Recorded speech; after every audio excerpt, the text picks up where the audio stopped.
So today we're going to go over primary lines for IV. The first thing we need to do is come over and check the chart for an order.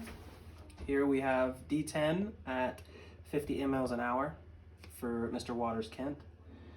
So once we have confirmed the order, we're going to go ahead and grab our supplies. We have dextrose 10% here. We're going to go ahead and grab primary line. We need a saline flush, a sticker for the tubing, gloves, an alcohol pad, and Curos. So we would go ahead and bring this into the room with us. Upon entering the room, we are going to go ahead and hand hygiene with hand sanitizer, and we're going to provide privacy. And then we will go ahead and introduce ourselves to the patient. Hello, my name is Jay. I'm going to be your nurse today. The doctor has ordered some liquids for you, so we're going to go ahead and hang that. But before we start, can I get your name and date of birth? So we have Kent Waters, 4/7/74. Let me check that against the chart. We have the right patient. And again, we're going to go ahead and check that we have the right fluid to hang, which is 10% dextrose. It is the right fluid. So now we can go ahead and start. I'm going to go ahead and put on my gloves, and let's start by opening up the primary line kit.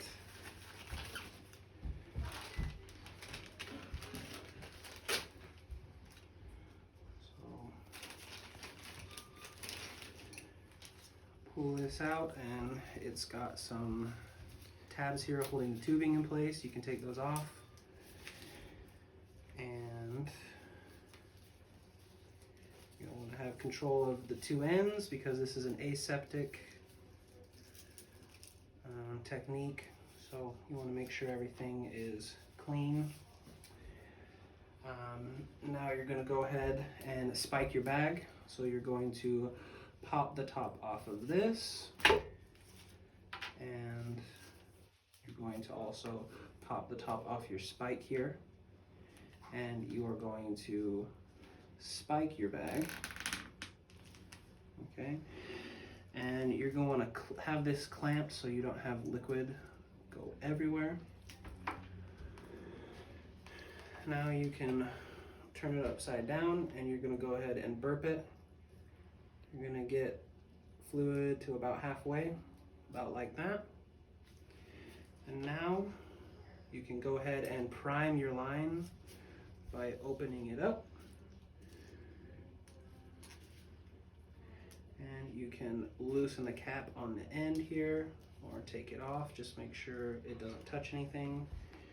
And you're going to need to let this hang lower. Like this.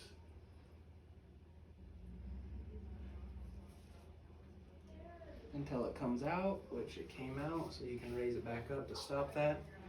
And you're going to go ahead and clamp. Now that it's clamped, you can go ahead and place this back on top here.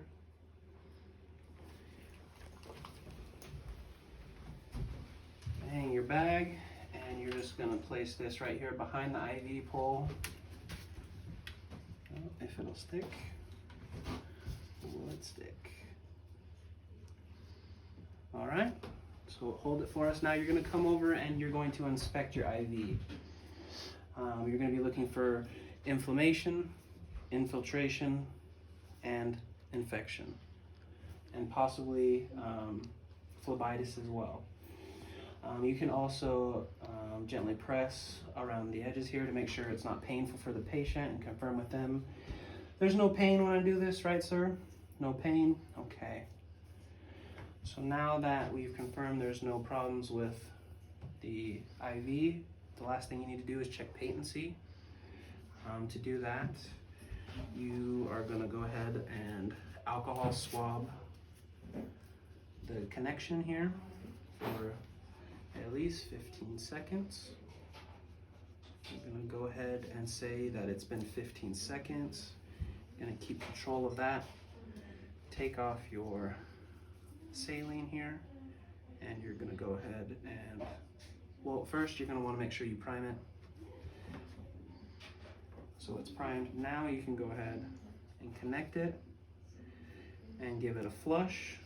Make sure that this is not clamped either. You're gonna go ahead and give it a flush, and if it flows smoothly, then you know you have a patent IV, which is great. And it did flow smoothly, so we can uncap this. We're gonna go ahead and grab this and connect it to the IV. All right. Now that that's connected, you are going to want to take your Curos, because you do have Y ports that need to be covered. So I'm going to go ahead and place my Curos over these Y ports. All right. There we are. And now we're going to come over here and place the tubing into the machine.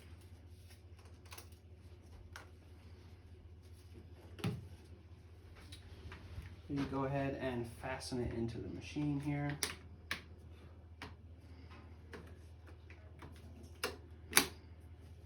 And you're going to go ahead and turn it on.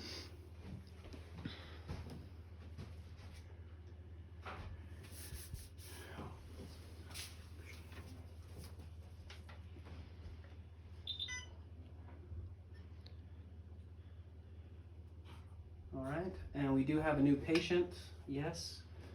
So we are going to enter in their information, which can be found here on the ID band. And you will enter in their ID number.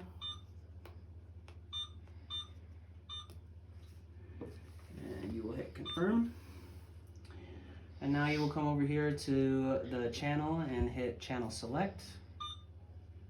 And now this is where you have your rate and your volume to be infused. The order was for 50 mLs an hour, so that is the rate. So you're gonna go ahead and select rate and type in 50 mLs an hour. Come down to volume to be infused. We did select a 1000 ml bag. We don't want it to run dry though, so we will select 900 mLs to be infused. And then we can go ahead and hang new fluid before it runs dry. When you've got all that set, you're gonna go ahead and unclamp everything and hit start. You're gonna wanna look for a drop in the chamber here, and that will confirm that everything is running the way it should. So we will watch and wait. Drip forming. There is a drop, so it is working.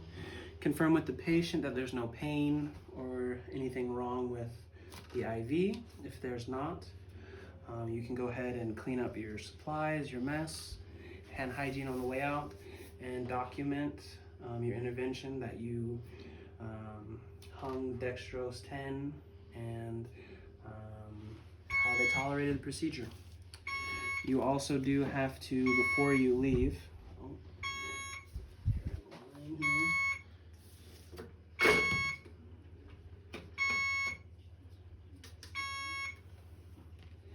when there is air in the line, you do have to inspect and work your way all the way through and make sure you've worked out all the bubbles. Once you've done that, you go ahead and close it and you hit restart.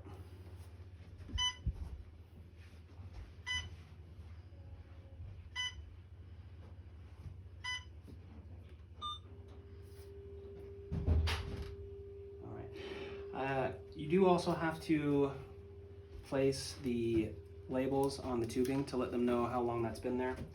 So before you go and leave the room, you do have to place the label of when you have to change the tubing, and well, the patient label for the bag, to let them know as well. So clean up all your supplies and you can go ahead and document.